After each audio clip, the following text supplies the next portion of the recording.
Di awal film, kita diperkenalkan dengan seorang pengusaha kaya bernama Lu Jin. Dia memiliki beberapa bisnis yang sebagian besar adalah restoran. Lu Jin adalah penggemar seni kuliner dan sangat memperhatikan makanan yang dijual di restorannya. Dia menghabiskan waktu berjam-jam mencicipi hidangan yang disajikan oleh koki terkenal untuk menjadikannya sempurna. Selama bertahun-tahun, dia telah mengembangkan bakat unik di mana dia dapat mengetahui bahan apa yang terbuat dari suatu hidangan hanya dengan menciumnya. Suatu hari, dia pergi ke hotel bintang 5 dan dia ingin membeli hidangan pertamanya. Dia memesan daging sapi Wellington yang terkenal enak. Jin yang mencoba menggigitnya dan langsung meludahkannya sambil mengatakan bahwa jenis jamur yang digunakan dalam hidangan itu salah.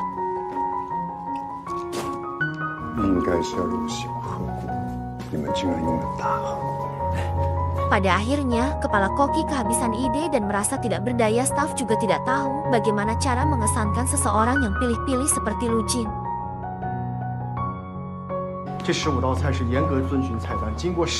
Seorang koki muda bernama Xiang Nan langsung berinisiatif membuat makanan untuk Lu Jin.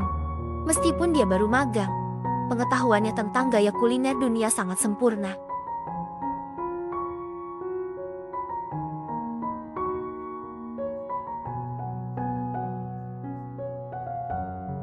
Setelah 20 menit, Lu Jin memiliki hidangan baru di mejanya. Ketika dia mencium aroma pertama dari makanan tersebut, matanya terbuka lebar. Dia langsung mengenalinya sebagai hidangan Roma spesial, bernama spaghetti ala strega. Lu Jin bahkan dapat mengetahui bahwa juru masaknya adalah seorang wanita karena hidangan tersebut diturunkan kepada wanita asal Roma. Bumbunya harus diukur dengan sangat hati-hati karena ini adalah hidangan tradisional yang tidak memungkinkan adanya perputaran pribadi di dalamnya. Xiang Nan telah membuat hidangannya dengan tepat. Hal ini mendapat apresiasi dari Lu Jin. Pada akhirnya, Lu Jin tinggal di hotel itu selama beberapa hari untuk mencicipi lebih banyak masakannya. Manajer juga memberitahu Xiang Nan tentang komentar Lu Jin yang membuatnya menyadari bahwa dia memiliki pengetahuan yang luas tentang makanan. Di malam hari, Xiang Nan mabuk dan naik ke atas atap. Pada saat yang sama, Lu Jin sedang membuat ramen di kamarnya. Dia percaya bahwa mie 2 menit pun adalah hidangan yang sulit dibuat karena kita harus mengukur bahan dan waktunya dengan tepat. Ketika dia hendak menggigit, seseorang jatuh di balkonnya. Itu tidak lain adalah Xiang Nan yang sedang mabuk. Dia terjatuh dari atap. Ketika Lu Jin ingin mengusirnya, Xiang Nan menolak untuk keluar. Lu Jin pun memasukkannya ke dalam koper dan menahannya di dalam lift.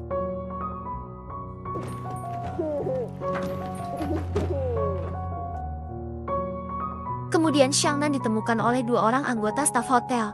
Yang menjadi staf hotel ketakutan, anggota staf hotel juga berasumsi bahwa dia adalah mayat. Singkat cerita, Lu Jin dikurung di dalam sel bersama penjahat-penjahat lain. Xiang Nan yang ada di luar menjelaskan apa yang terjadi kepada polisi. Beberapa saat kemudian asisten Lu Jin datang dan menyelamatkannya. Lu Jin berharap untuk tidak pernah bertemu Xiang Nan lagi.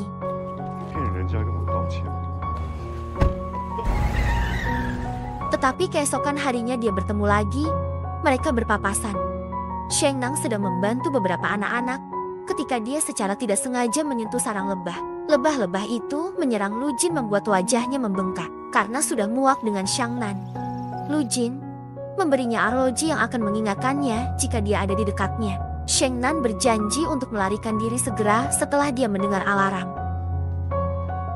Di hari berikutnya, Lu Jin memesan beberapa hidangan untuk menguji bakat koki. Dia mulai memesan makanan yang bahkan tidak ada di menu. Xiang Nan bekerja sampai tengah malam dan sangat lelah. Tapi Lu Jin tidak menunjukkan tanda-tanda berhenti memesan makanan. Maka dari itu Xiang Nan menaruh tinta cumi-cumi di salah satu piring yang melambangkan bahwa dia melarikan diri.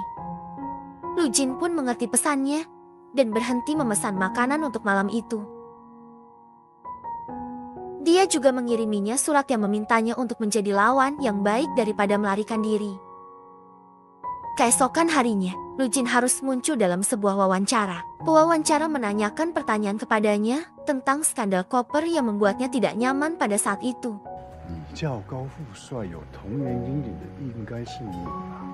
Xiang Nan yang mengetahui bahwa ada Lu Jin. Di situ dia langsung kabur karena takut arlojinya akan berdering. Dia mencoba lari tetapi jatuh ke kolam renang. Untuk makan berikutnya, Lu Jin dan Xiangnan berkolaborasi dalam sebuah pengalaman kuliner yang unik, di mana Xiangnan menunjukkan kreativitasnya melalui 3 hidangan yang dia buat berdasarkan 3 tema: waktu, tempat, dan momen. Untuk tema pertama, Xiangnan membuat hidangan laut yang sangat pedas yang melambangkan musim panas. Meskipun Lu Jin biasanya kesulitan makan makanan pedas, dia merasa senang karena berhasil menikmati hidangan ini.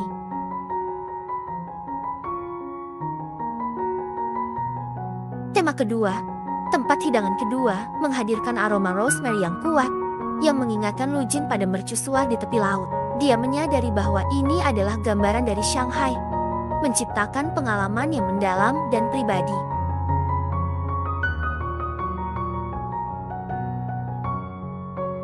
Tema ketiga, momen untuk hidangan terakhir, Xiangnan mempersiapkan daging babi dengan bumbu matcha. Lu Jin mengaitkan ini dengan upacara teh Jepang, menciptakan momen yang istimewa dan berkesan.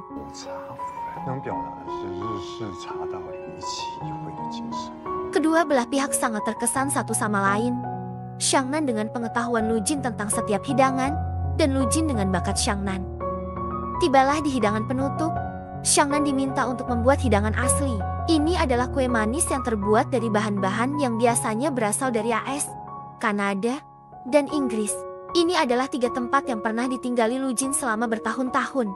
Jadi dia memahami bahwa tempat itu mewakili dirinya. Namun, ada Chovo di sampingnya yang membuatnya terkejut. Dia meminta pelayan untuk membawakan koki agar dia bisa menjelaskan maknanya secara pribadi. Takut menghadapinya, Xiangnan mengirim kepala koki keluar dengan pesannya. Dia mengungkapkan bahwa Chovo tumbuh di bawah tanah dan memakan segala sesuatu di sekitarnya untuk mempertahankan kekuatannya. Xiangnan percaya bahwa Lu Jin itu seperti Chovo. Itulah sebabnya dia membuatnya. Lu Jin menolak untuk percaya kepala koki dan pergi mencari Xiangnan. Tetapi dia melarikan diri sebelum dia menemukannya. Beberapa saat kemudian, mereka bertemu satu sama lain di kamar mandi. Lu Jin mencium aroma makanan darinya dan mengenalinya sebagai koki yang telah memasak untuknya. Keesokan harinya, di tempat kerja, Lu Jin mematikan arlojinya dan memergokinya sedang memasak di dapur restoran. Xiangnan harus dengan enggan mengakui bahwa dia adalah kokinya. Dia juga menegaskan bahwa Chovo itu melambangkan kesombongannya. 你这个人跟松露挺像的，松露就是要把周围所有的生物全杀死，它自己才能茁壮成长。 Lu Jin memikirkannya dan memujinya karena memahaminya lebih baik daripada dia memahami dirinya sendiri. Kemudian, dia mendapat telepon dari ayahnya, Mr. Liu. Pria itu sangat berorientasi bisnis sehingga dia sering gagal menjadi seorang ayah. Hingga Lu Jin mendesaknya untuk kembali bekerja karena dia telah menghabiskan banyak waktu di dalam hotel. Keesokan paginya, Lu Jin menelepon layanan kamar untuk memesan makanan pertamanya hari itu. Namun, dia diberitahu bahwa Xiangnan sedang cuti sakit. Karena tidak ingin makan makanan yang dimasak oleh orang lain, dia langsung pergi ke apartemennya.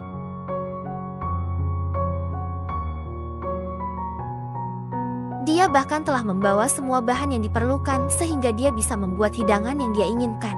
Rumah Xiangnan sangat berantakan. Tapi Lu Jin membereskannya dan menyiapkan meja untuk dirinya sendiri, sementara Xiangnan memasak. Xiangnan masih merasa aneh dengan penampilannya. Tapi saat Xiangnan ingin duduk bersamanya untuk makan, Lu Jin pun terkejut. Dia meminta Xiangnan untuk makan di dapur karena dia lebih suka makan sendirian. Ketika Xiangnan kelar makan beberapa saat kemudian, dia menemukan Lu Jin sedang tidur siang di sofanya. Dia sulit tidur di tempat lain. Tetapi untuk beberapa alasan, sofanya sangat nyaman. Lu Jin bangun beberapa jam kemudian dan menemukan Xiangnan tidur di tempat tidurnya. Keesokan harinya, dia datang lagi dan menyuruhnya memasak hidangan yang berbeda. Setelah makan, dia tertidur lagi. Pada hari ketiga, dia datang dengan spray untuk menutupi sofa agar membuatnya semakin nyaman. Seiring berjalannya waktu, dia mulai membawa piyama dan barang-barang pribadinya. Selama ini, Xiangnan hampir tidak bisa tertidur karena Lu Jin selalu mendengkur. Oleh karena itu Xiangnan jadi kesulitan bekerja karenanya. Suatu sore, Lu Jin mengizinkannya makan bersamanya dan keduanya menikmati makan panjang bersama-sama. Mereka juga makan ikan buntal untuk pertama kalinya tanpa menyadari bahwa itu membuat orang mabuk. Segera, keduanya merasakan efeknya dan berhalusinasi bahwa sedang hujan. Mereka tetap berada di bawah payung bahkan ketika di dalam ruangan dan membicarakan beberapa hal yang tidak masuk akal. Beberapa saat kemudian, mereka pergi berjalan-jalan, masih berpikir bahwa hujan akan turun ketika cuaca benar-benar kering. Kemudian, mereka berakhir di dalam bus di mana rasa mabuk Lu Jin hilang. Dia menyadari bahwa orang-orang sedang melihatnya dan meminta Xiangnan untuk meletakkan payungnya. Dia tidak mendengarkan. Baginya, masih terpengaruh oleh mabuk. Di penghujung malam, Lu Jin membawanya pulang hingga 2 hari kemudian. Xiangnan belum melihatnya sejak terakhir kali mereka makan bersama. Dia juga sudah keluar dari hotel yang membuatnya khawatir. Memutuskan untuk memeriksanya. Dia tiba di rumahnya dan terkejut. Ternyata Lu Jin sedang menikmati makanan yang dibuat oleh koki pribadinya selama 7 tahun. Para wanita langsung melihat satu sama lain sebagai saingan dan mencoba membuktikan betapa pentingnya mereka bagi Jin. Pada akhirnya, Xiangnan yang marah pergi dengan marah. Keesokan harinya, koki lain datang menemui Xiangnan di tempat kerja dan memintanya menjadi asisten koki karena Lu Jin. Xiangnan menolak memintanya pergi. Pada malam hari, Lu Jin datang ke apartemennya untuk meminta maaf. Tetapi entah mengapa Lu Jin malah pergi. Lu Jin tidak pernah merasa dekat dengan siapapun dalam hidupnya selain Xiangnan. Itulah sebabnya dia takut kehilangan dia. Tapi dia tidak mengerti bahwa itu adalah cinta dan dia menarik diri. Dia pergi ke restoran keesokan harinya dan memecat semua karyawan dapur yang dia miliki. Lu Jin memutuskan untuk membeli hotel tersebut. Tetapi karena hotel tersebut tidak memenuhi standar manajemen mereka, perusahaan mereka memutuskan untuk menggunakannya untuk hal lain. Lu Jin mencoba untuk berbicara dengan Xiangnan.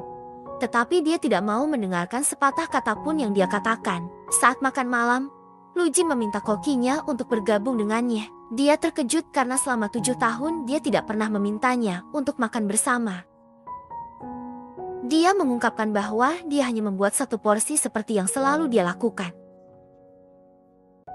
Singkat cerita, Lu Jin bersama ayahnya yang kecewa padanya karena membiarkan kepentingan pribadinya dipentaskan dalam perjalanan bisnis mereka. Mereka makan bersama dan Lu Jin bertanya kepada Tuan Liu apakah dia pernah jatuh cinta dengan seseorang. Ayahnya menjawab bahwa dia tidak melakukan apapun yang tidak mendukung bisnisnya saat ini. Lu Jin merasa tertampar. Dia tidak ingin menjadi seperti ayahnya. Dia mengambil penerbangan berikutnya ke Shanghai untuk bertemu Xiangnan lagi. Sementara itu, Xiangnan berniat akan menjual jam tangan yang dia berikan dari Lu Jin padanya sejak lama. Tiba-tiba, jam itu mulai berdering menandakan kehadirannya. Xiangnan melihatnya di seberang jalan dan segera naik taksi. Xiangnan tidak ingin menghadapinya atau berbicara dengannya. Di sisi lain, Lu Jin keras kepala. Dia mengikuti taksi dan berakhir di pasar yang ramai. Setelah menerima sinyal ROG, dia menemukan anjing Xiangnan bersamanya. Lalu anjing itu membawanya ke tempat di mana Xiangnan telah mengunci dirinya di dalam.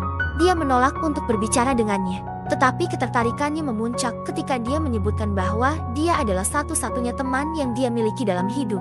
Dia mengakui cintanya dan memintanya untuk keluar. Xiangnan bahkan membuatnya mengatakan itu. Dia adalah orang terseksi di dunia. Setelah itu akhirnya, dia pergi ke gedung apartemennya. Tetapi Lu Jin membawanya ke apartemen lain karena memiliki pemandangan langit yang lebih baik. Film berakhir saat mereka menyaksikan matahari terbenam bersama. 看夕阳，然后呢？专心一点。 Pesan moral dari cerita ini adalah bahwa selama Anda kaya, Anda benar-benar akan selalu mendapatkan apa yang Anda inginkan. Namun, ini bukanlah pesan yang menyeramkan, melainkan sebuah peringatan tentang bahaya materialisme dan keegoisan. Terima kasih sudah menontonnya.